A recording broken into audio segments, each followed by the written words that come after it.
A very good morning to my dear students. Hope you all are well. I, Hareeta Malani, working as an assistant professor in Electronics and Communication Department of MLB Textile and Engineering College, Bhilwara.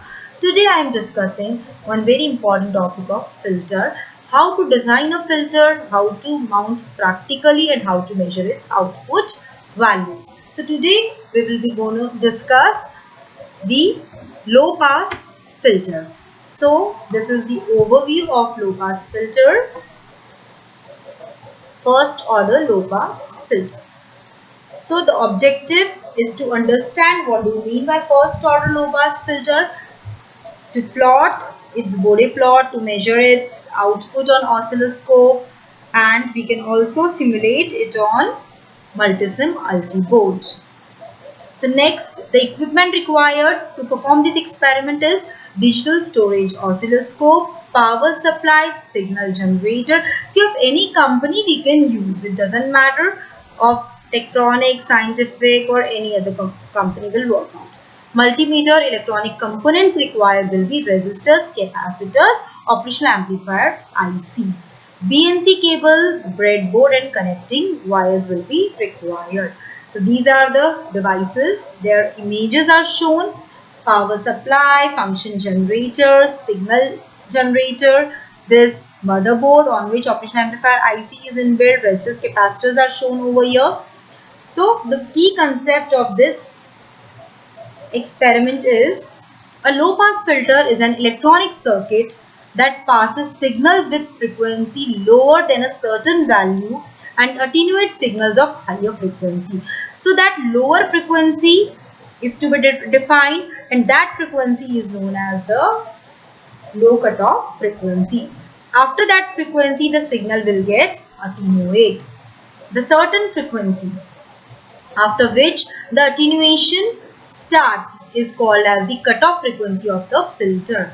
Range of frequencies below cutoff frequency is called pass band, and higher frequency range are called as stop bands. See, this basics of filters we have studied.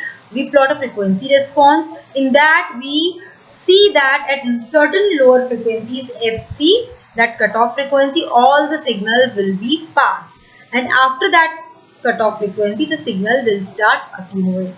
So the passing zone is known as pass band, and from where the attenuation starts is known as stop band. And why this is known as a first order filter? Because the order tells you that how fast your signals attenuate in stop band. Here it attenuates by 20 dB per decade. That's why it is known as first order filter. As the order of the filter changes, you get a very smooth curve. The curve is not approximate, it touches to the ideal one. So first order, second order filter will have n is equals to 2 and it will have minus 40 dB per decade attenuation. So filter characteristics can be plotted. So low pass filter is used for eliminating high frequency noise from the system. Is it clear? So now circuit design. So this is the circuit diagram where RC network is used at the non-inverting terminal. It is a non-inverting device because input voltage is connected to the non-inverting terminal. R1 RF feedback circuit is put at inverting terminal of op-amp. So this is the basic circuitry of low pass filter. Now this circuit is implemented on multisim multi-board. We can implement it on breadboard also. We have to implement it on breadboard. So how many components I will require? I will require 3 resistors and 1 capacitors, 2 power supplies plus VCC minus VE, 1 input signal source and 1 DSO. So these are the overall requirement of my circuit to be constructed. So this is a basic fundamental diagram of RC oscillator where no feedback resistor is shown. It is just as a voltage follower at the feedback side. So no amplification will be done over here. So choosing values we have to define. Here when we will start this experiment, cutoff frequency will be given to you. Say cutoff frequency of 1.5 kilohertz is given to you. So then what I will do? I will take that cutoff frequency FC 1 kilohertz. Before that 1.5 kilohertz, the signals will be passed. After that, the signals will be attenuated. So these are the basic questions you can check for your understandings. of low pass filter. You can do it by your own. These questions are very simple. So next, circuit diagram and connection details. This circuit we have seen earlier. So now this is the experimental setup. Overall experimental setup of your low pass filter. So now how the circuit works? By connecting input voltage to the operational amplifier. Now what I will do? I will continuously change the frequency, analyzing the result. This is very important. Here you will understand everything. So frequency of input signal is first kept at 50 Hz. Input voltage as 1 volt. Now what I will do? Input voltage will remain constant. I will change the frequency. Continuously I will vary the frequency. At least 10 to 15 readings observations I should take, and continuously I should measure the output voltages.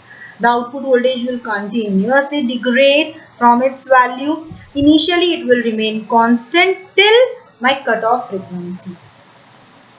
Say here my cutoff frequency is approximately 500 Hz, because here the output voltage is constant, then it is start decreasing. So how I will mark the cutoff frequency? Cutoff frequency is marked 3 dB down, or cutoff frequency by root 2, AF by root 2. So this first I have to calculate the gain of this filter. Gain will be output upon input. Phase difference, this is my voltage gain. See, it is constant over here, then it is continuously decreasing. So voltage gain, now I will plot a graph between voltage gain and frequency on Samila graph paper. So there I will plot, I will mark the cutoff frequency, highest gain minus 3 dB. So minus 3 dB voltage. So this is the gain and this is in dB. So minus 3 from 0 will be over approximately here. So this filter I have designed approximately for 1.5 to 1.6 kilohertz frequency. So now I will plot one graph of this. So graph comes out to be like this. This is my graph, frequency, voltage gain, and this blue color graph is showing the phase response, and this is my LPF output, sampling frequency, voltage gain. So from 0 gain I am started, minus 3 dB is approximately here, because to calculate the low cutoff frequency I have to take highest gain minus 3 dB down. So this value is approximately crossing this graph at this point, and now I can plot it vertically down on my x-axis, frequency axis, and I will come to know the exact value of cutoff frequency, and it seems here it comes out to be approximately 1.5 kilohertz. So yes, below I think it's below 1 kilohertz. The cutoff frequency I will plot. Now I will measure the cutoff frequency. I will evaluate the cutoff frequency, and cutoff frequency comes out to be the practical and theoretical one. The cutoff frequency where gain is minus C. In the conclusion it's mentioned the voltage gain of the filter circuit reduces as input frequencies increase. The cutoff frequency is 1700 Hz, which is quite close to the estimated value of 1592 Hz. So this is very important to measure theoretical as well as practical frequency. This is the graph on multisim. This experiment is very easy, and while performing practically we come to know how electronic circuit filters are working very nicely. And the graph is showing at lower frequencies all the signals are passed. At cutoff frequency, after cutoff frequency the signal starts attenuate. Thank you students.